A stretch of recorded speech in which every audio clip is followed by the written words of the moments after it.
From Gaza City to Tel Aviv, rockets kept flying, people kept dying, and fear and anger on both sides kept growing. For all the bloodshed thus far, including at least 30 killed in Gaza since Wednesday, according to a Palestinian government website, and Israel reporting 3 deaths in Kiryat Malachite, there has been little indication the situation will calm anytime soon.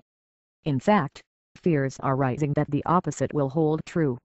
Israel's cabinet on Friday approved the activation of up to 75,000 reservists, Prime Minister's spokesman Mark Regev said. Also, the Israel Defense Forces reported earlier in the day that it is mobilizing forces in preparation for a possible ground invasion of the Gaza Strip. The violence seems that it's beyond control, said Daniel Ben-Simon, a Knesset member not aligned with Prime Minister Benjamin Netanyahu's coalition.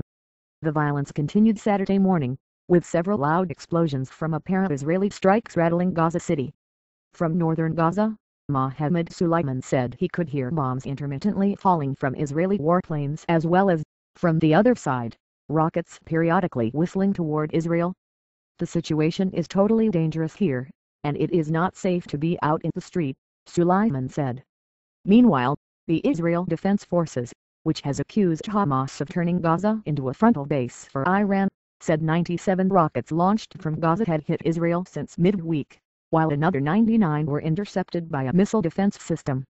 The former category included rockets that landed near Israel's 2 most populous cities Friday.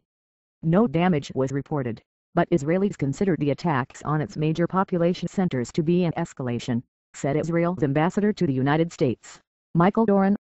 To struck an open area south of Jerusalem, with Hamas militants confirming they had fired rockets toward that city.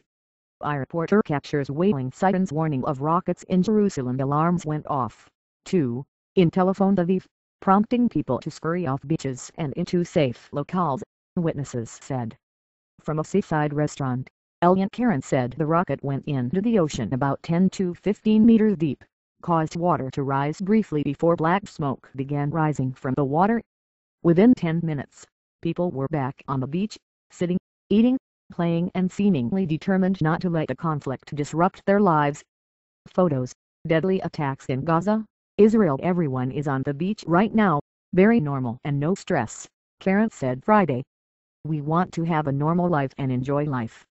Rejecting the idea of a temporary ceasefire Israel had requested because of the visit to Gaza of Egypt's prime minister, the militant group Al-Qassam, the military arm of Hamas, reported on its Twitter feed that it had fired a ground missile Friday on the southern Israeli city of Beersheba.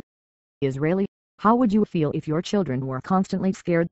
In Ashkelon, about 17 kilometers 10 miles north of Gaza, local officials said rocket strikes had increased dramatically in recent days.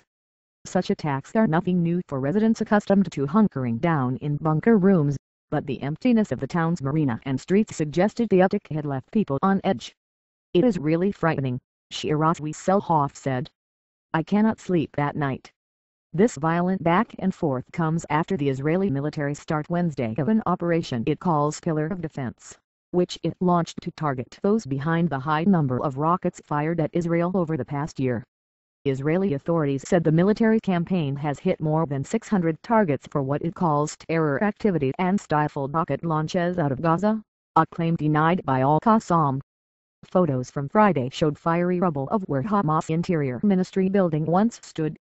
Hamas field commander Ahmad Abiud Galala was killed Friday, according to Hamas officials, and Israel's military reported the fellow senior Hamas operative Gilad Shair was also targeted. Watch. Senior Hamas members on strikes in Gaza. But despite what Doran describes as great pains by Israel not to hurt innocents, including warning Gaza residents in phone calls and leaflets, scores of civilian casualties have been reported. In Gaza City, for example, a neighbor at Al-Shifa Hospital held the body Friday of 4-year-old Mahmoud Sadallah, who his father described as very sweet and intelligent. The boy is among 8 children killed in the recent violence, medical sources in Gaza said. Fear.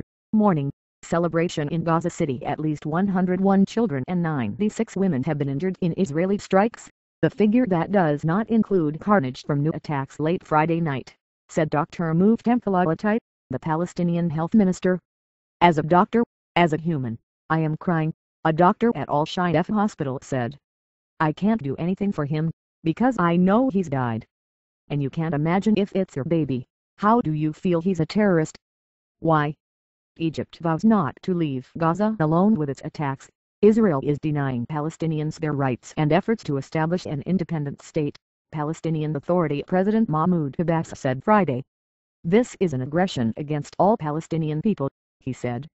He cited the deaths of 2 babies as a result of Israeli airstrikes. One was the 11-month-old son of a BBC journalist in Gaza, BBC foreign editor John Williams said. Egyptian Prime Minister Kandil got a first-hand look Friday at destruction while on a tour with Hamas Prime Minister Ismail Haniyeh. His rhetoric toward Israel was diplomatic, though his voice was halting as he struggled to get his words out after seeing the dead-year-old boy.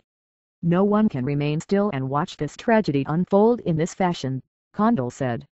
This is impossible. The whole world must intervene, and Israel must abide by the agreements and stop the aggression. Watch. Egypt condemns Gaza violence. The armed conflict is likely to further erode Israel's fragile relationship with Egypt, which recalled its ambassador to Israel on Wednesday in protest over the ongoing strikes. It also delivered a formal protest to the Israeli government. Egypt will not leave Gaza alone, and what is happening there is a blatant aggression against humanity, said Egyptian President Mohamed Morsi. His cabinet chief noted, however, that Egypt's peace treaty with Israel is safe. But respecting a peace treaty does not mean to stay idle or indifferent to what is going on along our borders, said Mohammed Rifa al-Tatori, who promised medical, logistical and humanitarian support for Palestinians. Will Twitter war become the new norm?